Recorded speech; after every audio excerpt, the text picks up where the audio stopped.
Bwana mjuzi, inawezekana umewahi kusikia ama kuona kuhusiana na teknolojia mbalimbali za kivita. Lakini leo ujuzi kazi tunataka tukuambie kuhusiana na ndege ya kivita aina ya B-2 Spirit Bomber, ndege ya kivita ambayo ina maajabu ya kuweza kutoweka angani na kutoonekana kwenye rada mbalimbali hapa duniani. Leo nataka nikuelezee kwa undani kabisa kuhusiana na ndege hii ambayo kwa umbo lake ina umbo la popo na ina uwezo wa kutoweka kwenye rada, na hivyo ni ndege ambayo ina teknolojia kidogo ya ajabu kuwahi kutokea. Sasa acha nikwambie mambo mbalimbali ambayo yafahamu kuhusiana na B-2 Spirit Bomber. Cha kwanza ni ubunifu wake wa kipekee. Hicho ndicho ambacho unaweza kuelezea kutokana na ndege hii. Popo angani B-2 Spirit ambayo inajulikana pia kama Stealth Bomber, ndege ya stealth ambayo ilizinduliwa huko Northrop Grumman nchini Marekani mnamo mwaka 1989. Kitu cha kwanza ambacho kinavutia ni umbo lake la flying wings, bawa pekee lisilo na mkia ambalo linafanana na popo angani. Rangi yake ya giza, nyeusi si nyeusi, giza si giza, lakini pia na vifaa vya kufyonza mawimbi ya rada inaweza kuifanya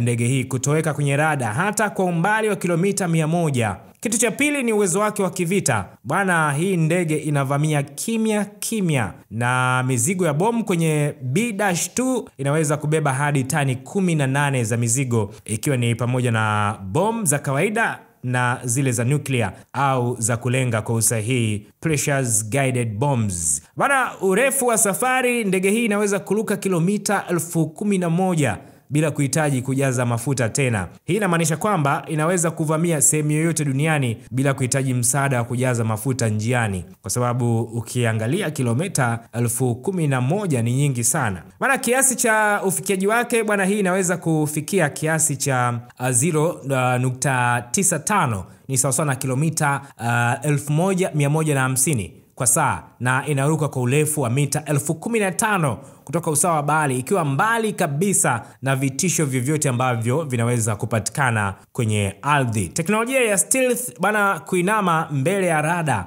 B-2 bana imefanikiwa kutoka na uwezo wake wa kupunguza alama yake kwenye rada.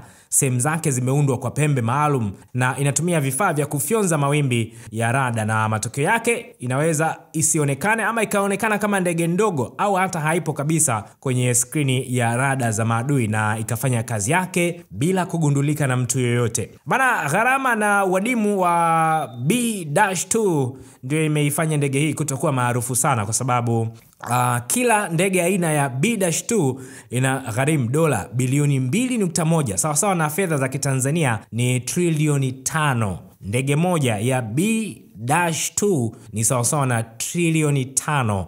Ndege hizi bwana hutunzwa katika sehemu maalum na huzingatia hali ya ubora wa joto, unyevu, lakini pia usafi wa hali ya juu, na hutumika tu maalum kwenye operation maalum. Sio kila operation unaweza kaiona ndege hii. Inatumika maalum sana na kwenye operation maalum sana. Na kwenye historia, kwenye mstari wa mbele, B-2 imetumika kwenye vita kadhaa vikubwa. Ilianza kutumika kwenye vita ya Kosovo mwaka 1999, alafu ikaenda Afghanistan na Iraq, na hizo ndio operation ambazo zinatambulika kufanywa na ndege hii aina ya B-2 Spirit Bomber ambayo kwa sasa inamiliki na nchi ya Marekani. Nikaona nikujuze kuhusiana na hayo, nikukumbushe pia fuatilia kwenye mitandao yetu ya kijamii kupata elimu, maarifa na makala mbalimbali kuhusiana na teknolojia na mambo mbalimbali ambayo yafahamu. Tembelea kwenye kurasa zetu za mitandao ya kijamii. Kwenye Instagram tunapatikana kama Ujuzi Kazi, X Ujuzi Kazi, Facebook Ujuzi Kazi, lakini pia TikTok kwa jina moja la Ujuzi Kazi. Lakini cha muhimu zaidi, hakikisha una subscribe kwenye channel yetu ya YouTube ya Ujuzi Kazi ili uendelee kupata elimu, maarifa